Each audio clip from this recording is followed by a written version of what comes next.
Doi feți cu stea în frunte, de Ioan Slavici.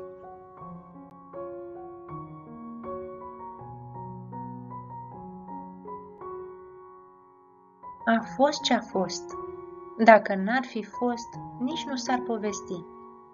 A fost odată un împărat. Împăratul acesta stăpânea o lume întreagă.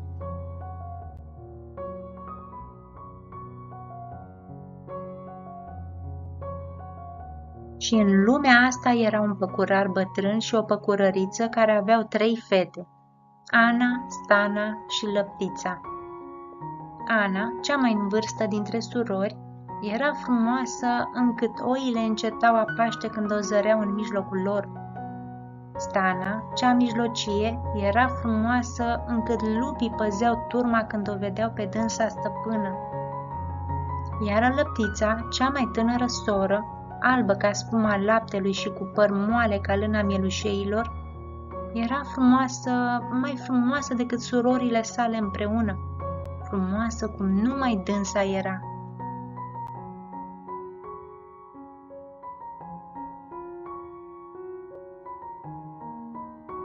Într-o zi de vară, când razele soarelui erau mai stâmpărate, cele 3 surori se duseră ca să culeagă căpșune în marginea codrilor.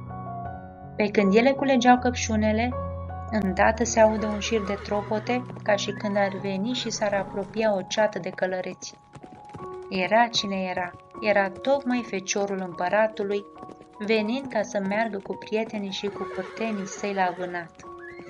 Tot voinici frumoși, crescuți în ceile cailor, dar cel mai frumos și cel mai înfocat armăsar era, cine altul putea să fie, Făt voinic, feciorul de împărat. Focul cailor se stâmpără în zărirea celor 3 surori și călăreții deteră în pas mai încetișor, până ce veniți și sosiți se simțiră duși. Auzi tu, soră? Grăi Ana către sora mijlocie. Dacă m-ar lua pe mine, i-aș frământa o pâine din care mâncând s-ar simți și ar fi tot june și voinic, mai voinic decât toți voinicii din lume. Eu, zise Stana, dacă pe mine m-ar lua, i-aș toarce țese și coase o cămașă pe care, îmbrăcând-o, s-ar putea lupta cu zmeii, trecând prin apă fără ca să se ude, trecând prin foc fără ca să se ardă. Iar eu, grăi Lăptița cea mai tânără soră, dacă i-aș fi soție, i-aș face 2 feți frumoși, gemeni cu părul de aur și cu stea în frunte, stea ca luceafărul din zori. Când trec pe lângă fete, voinicii, chiar și cei împărătești, văd cu ochii și ascultă cu urechile. Ascultând, ei auziră, auzind, înțeleseră, iar înțelegând, ei suciră frânele și săriră la fete. Sfântă-ți fie vorba și a mea să fii soție de împărat. Grăi feciorul de împărat ridicând la sine în șape Lăptița cu căpșune cu tot. Și tu a mea, grăi cel dintâi voinic către Stana, făcând și el precum a văzut pe stăpânul său. Și tu a mea, grăi al doilea în voinicie către Ana, ridicând-o și pe ea în șa.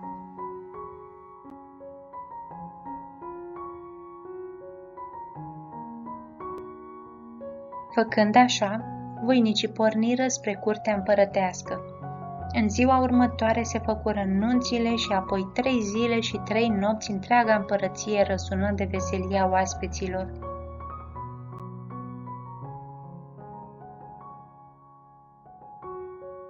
Peste alte 3 zile și 3 nopți merse vestea în țară că Ana și-a făcut pâine. A cules bobi, a măcinat, cernut, frământat și a copt pâinea precum a fost zis la culesul de căpșune. Încă de 3 ori câte 3 zile și de 3 ori câte 3 nopți trecură și o nouă veste merse în țară, că Stana și-a făcut cămașa. A cules fiere de in, le-a copt și melițat, a periat fuiorul, a tors firele, a țesut pânza și a cusut cămașa pe trupul soțului ei, precum a fost zis la culesul de căpșune. Numai a Lăptiței vorbă nu s-a împlinit încă, dar toate se fac numai cu vreme.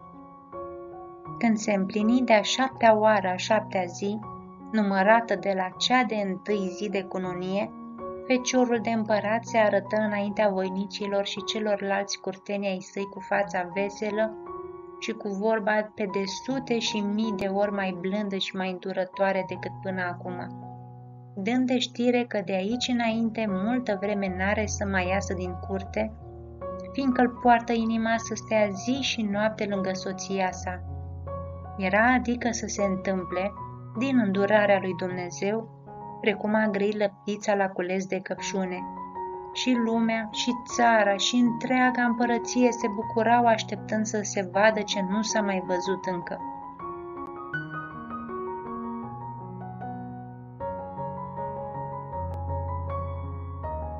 Ei, dar multe se petrec în lume și dintre multe, multe bune și rele multe. S-a întâmplat adică ca feciorul de împărat să aibă și o mamă vitregă, iar asta o fată mare în păr, pe care a fost adus-o cu sine având-o de la cel dintâi bărbat. Și apoi, vai și amar de acela ce cade în asemenea cu scrii. După gândul vitregei era să fie ca fiica sa să ajungă soție de împărat și stăpână peste împărăție, iar nu lăptița fata cea de păcurar. Și acum sărmana lăptița avea să sufere pentru că n-a fost pe gândul vitregei, ci după voința lui Dumnezeu. Vezi, așa e lumea, chiar și acolo era unde o poartă gândul cel bun. Era acum în gândul vitregei ca întâmplându-se după cum a fost zis lăptița, să facă pe lume să creadă și să creadă feciorul de împărat că nu e precum este și precum s-a zis. Nu putea însă face nimic, fiindcă feciorul de împărat stătea de-a pururea zi și noapte lângă soția lui. Își puse dar de gând ca cu una, cu două, cu vorbe și iscusințe să-l urnească pe acesta, iar după aceea, rămânând lăptița în grija ei, a ei să fie grija. Știa că nu-i va fi greu să afle cale și chip. Cu una, cu două, feciorul de împărat nu se urnea însă din loc. Vorbele zburară în vânt și iscusințele rămaseră lucru fără treabă. Vremea trecea, ziua se apropia, era mâine-poimâine și feciorul de împărat nu se depărta de lângă soția sa.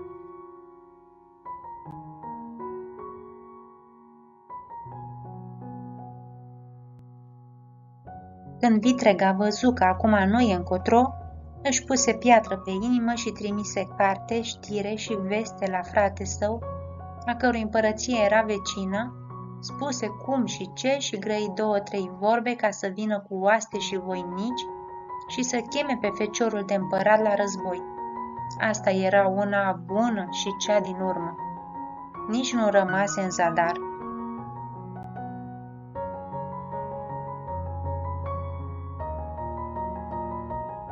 Feciorul de împărat sări cuc de mânie când îi veni vestea că acum nu e bine, că ia că acum și ce și cum că oștile vrăjmașilor sunt pe cale să vină, să intre și să fie precum de mult n-a mai fost. Bătaie adică, bătaie grozavă, bătaie între doi împărați. Văzu și el că acum nu e încotro, că n-are decât să facă ce e de făcut. Așa sunt feciorii de împărat. Oricât de îndrag și-ar păzi nevestele și oricât de ador ar aștepta să-și vadă feții, când aud de bătaie, li se zvârcolește inima în trup, li se frământă creierii în cap, li se împăienjenesc ochii, lasă nevastă și feții în grija Domnului și pornesc ca vântul la război.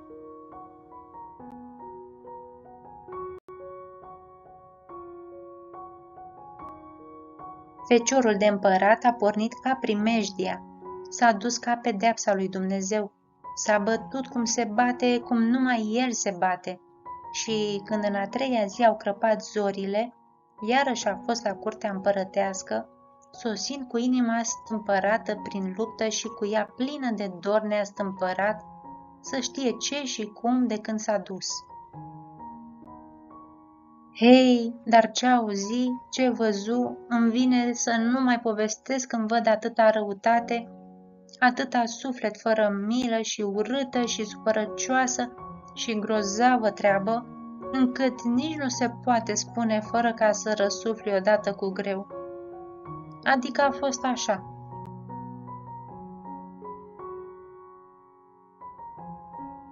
În clipita când stelele se strâng pe cer, când feciorul de împărat era numai 3 pași de la poarta curții, s-a întâmplat întocmai precum a fost zis Lăptița.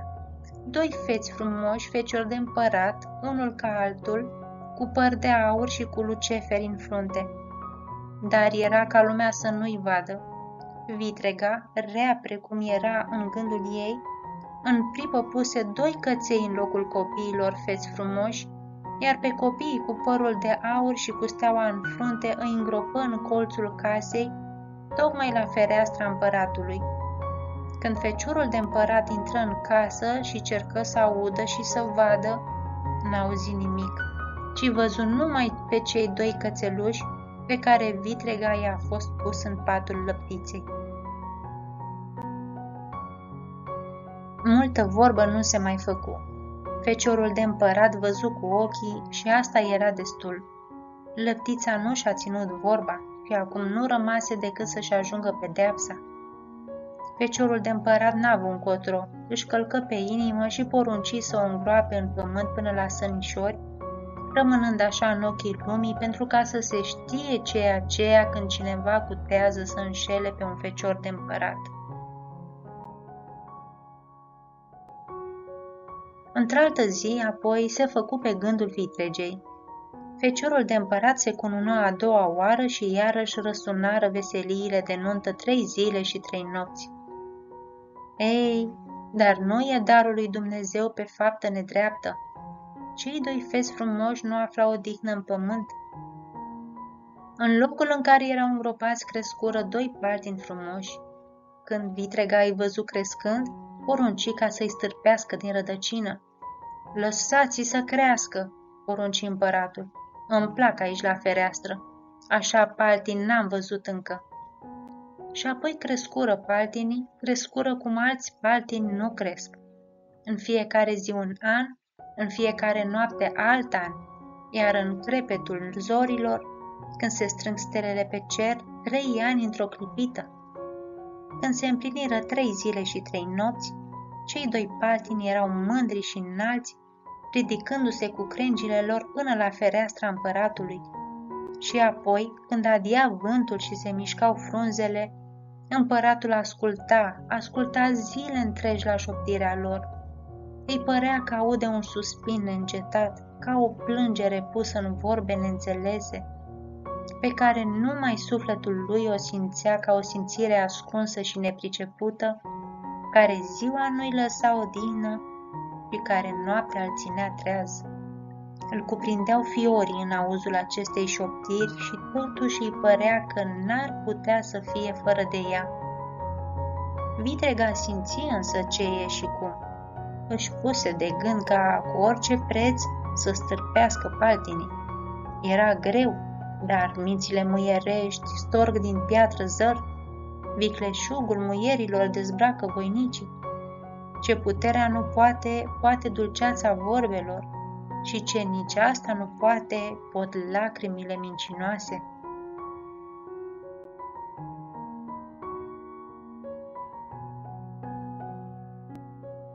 Într-o dimineață, împărăteasa se puse pe de marginea patului soțului ei și începu să-l ademenească cu dezmierdări și vorbe de dragoste. Mult a ținut până la ruptul firului, dar, în sfârșit, și împărații sunt tot oameni. Bine, grăi feciorul de împărat cam cu jumătate de gură, să fie pe voia ta, să stârpim paltinii, dar din unul să facem un pat pentru mine, din altul un pat pentru tine. Împărăteasa se mulțumi cu atâta. Paltinii fură tăiați și nici nu se noptă bine până ce paturile erau făcute și puse în casa împăratului. Când feciorul de împărat se culcă în patul nou, îi părea că se simte de 100 de ori mai greu decât până acum și totuși află odihnă cum n-a mai aflat. Iar împărăteasa îi se părea că zace culcată pe spini și mărăcini, încât toată noaptea nu putu dormi. După ce împăratul a dormit, paturile începură să scârțâie. și de aceste scârțâituri împărăteasa scotea un înțeles cunoscut. I se părea că aude vorbe pe care nimeni nu le pricepea decât numai dânsa. "Ți-e greu, frățioare?" întrebă unul dintre paturi. "Ba, mie nu mi-e greu," răspunse patul pe care dormea împăratul. "Mi-e bine, căci pe mine zace iubitul meu tată." "Mie mi-e greu," zise celălalt pat, "căci pe mine zace un suflet rău." Și tot așa vorbiră paturile în auzul împărătesei până la crepetul zorilor. Când se făcu ziua, împărăteasa își puse de gând să prăpădească paturile. Porunci dar să facă alte 2 paturi tocmai ca și acelea și, când împăratul merse la vânat, le puse pe aceste pe neștiute în casă, iar paturile de patin le aruncă în foc până la cea mai mică scândură. Focul ardea, iar în pocniturile focului împărăteasa părea că aude tot acele vorbe de înțeles nepriceput. După ce paturile arseră, încât nu rămase nici măcar o bucățică de cărbune, împărăteasa adună cenușa și o aruncă în vânt, pentru ca să fie dusă peste 9 țări și peste 9 mări, ca parte cu parte în veci să nu se mai afle.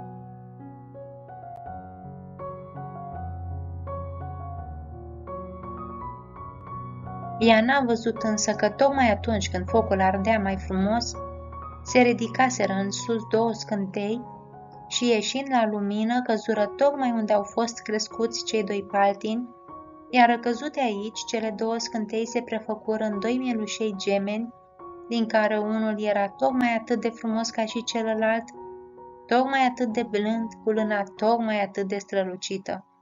2 miei, fiecare preț de o împărăție. Când împărăteasa văzu mielușeii păscând pe sub ferestrele împăratului, sări plină de bucurie la dânsii, îi luă în brațe pe amândoi și duse la soțul său. Din clipita asta, feciorul de împărat, zi și noapte, nu se gândea decât la mielușei. Îi părea că în fiecare mișcare a mielușeilor, în fiecare zbiereț ieșit din gura lor, în fiecare privire află ceva care îi cădea greu și totuși îi ustura inima.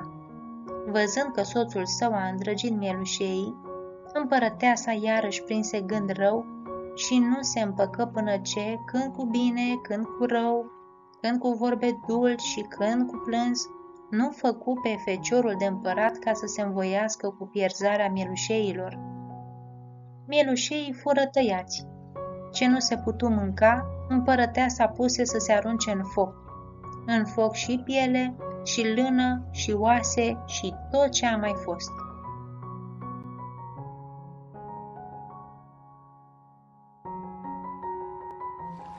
Nu mai rămase nimic.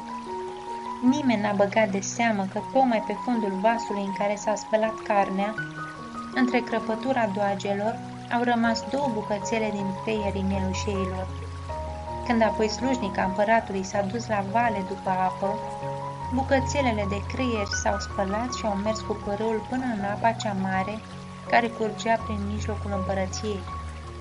Aici, din cele 2 bucățele, s-au făcut 2 peștișori cu solzi de aur, unul tocmai ca și celălalt, deopotrivă, ca să se știe că sunt frați gemeni. Într-o zi, pescarii împărătești se sculară dis de dimineață și își aruncară mrejele în apă.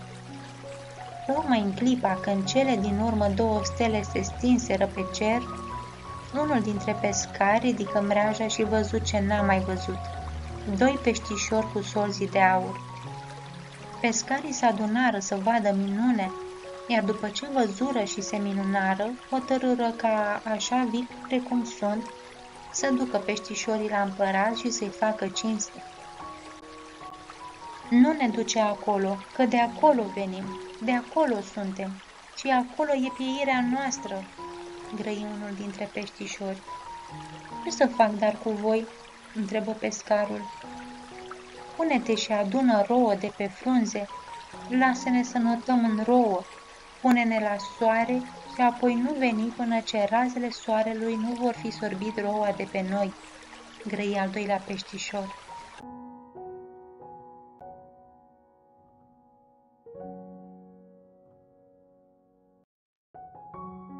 Pescarul făcu precum i s-a zis. Adună rouă de pe frunze, lăsă peștișorii să înnoate în rouă, îi puse la soare și nu veni până ce razele soarelui nu sorbiră roua de pe ei. Ce a aflat, ce a văzut? 2 copilași, feți frumoși cu părul de aur și cu stea în frunte, unul ca celălalt, încât cine îi vedea trebuia să știe că sunt gemeni.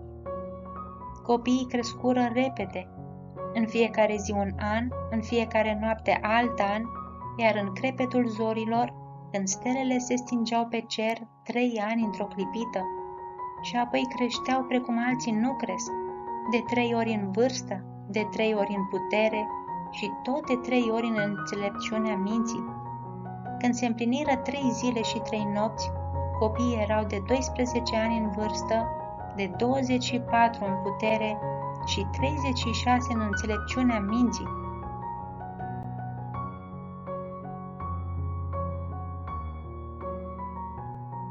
Acum lasă-ne să mergem la tatăl nostru, grăi unul dintre copii către pescar.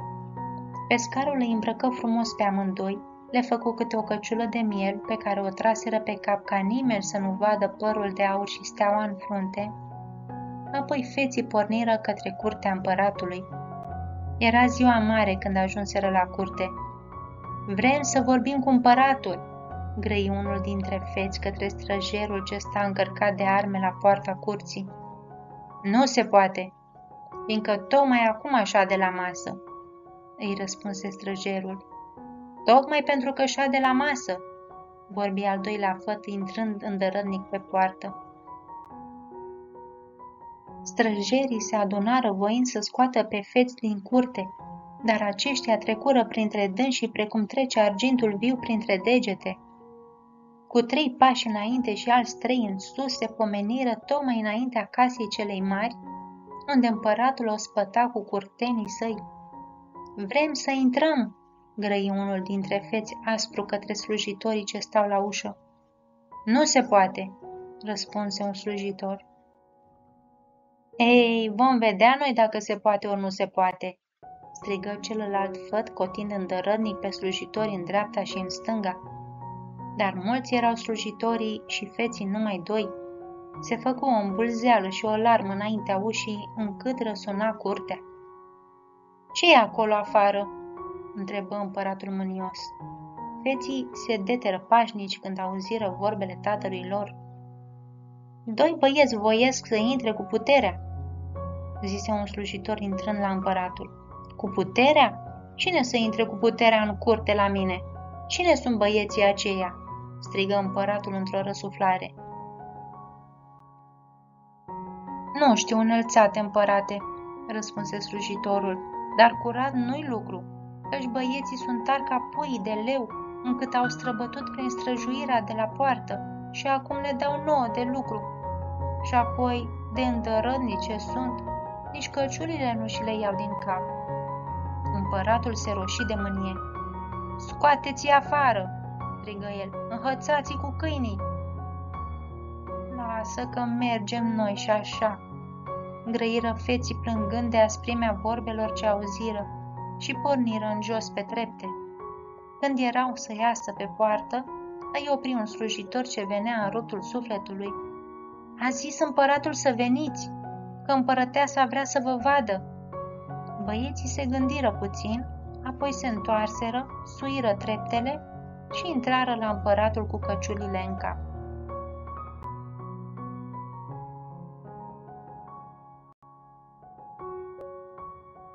Era o masă plină, lungă și lată, iar pe lângă masă toți oaspeții împărătești, în capul mesei împăratul și lângă dânsul împărăteasa așezând pe 12 perini de mătase. Când băieții intrară, căzu una dintre perinele pe care ședea împărăteasa, iar rămase pe 11 perini. Luați căciulile din cap, strigă un curtean către băieți. Acoperământul capului este cinstea omului. Noi avem poruncă să fim precum suntem. Ei bine, grăi împăratul îmblânzit de auzul vorbelor ce ieșiră din gura băiatului. Rămâneți precum sunteți. Dar cine sunteți? De unde veniți și ce voiți? Suntem doi feți gemeni, doi lăstari dintr-o tulpină ruptă în două, jumătate în pământ și jumătate în cap de masă. Venim de unde am pornit și suntem sosiți de unde venim. Fost am cale îndelungată și am grăit cu suflarea vânturilor și am vorbit în limba fiarelor și am cântat cu valurile de apă. Iar acum, în grai de om, voim să-ți cântăm un cântec pe care îl cunoști fără ca să știi. De sub împărăteasa a sărit a doua perină. Lasă-i să meargă cu prostiile lor, grăia către soțul său. Ba nu, lasă-i să cânte, răspunse împăratul. Tu ai dorit să-i vezi, iar eu doresc să-i ascult. Cântați, băieți! Împărăteasa tăcu, iar feții începură să cânte povestea vieții lor. A fost un împărat, începură feții. De sub împărăteasă căzu a treia perină.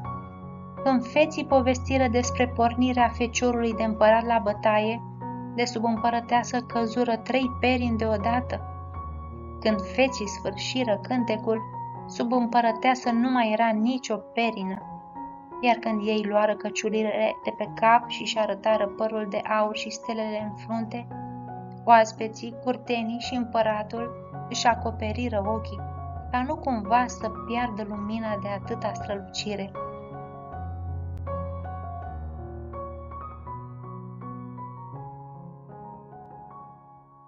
Și s-a făcut apoi precum de la început a fost să fie. Lăptița fu pusă în cap de masă lângă soțul ei. Fata vitregei rămase cea mai rea slujnică la curtea lăptiței, iar pe vitrega cea cu gând rău o legară de coada unei iepene bune și înconjurară țara de 7 ori cu ea, încât lumea să știe și să nu mai uite că cine începe cu rău sfârșește.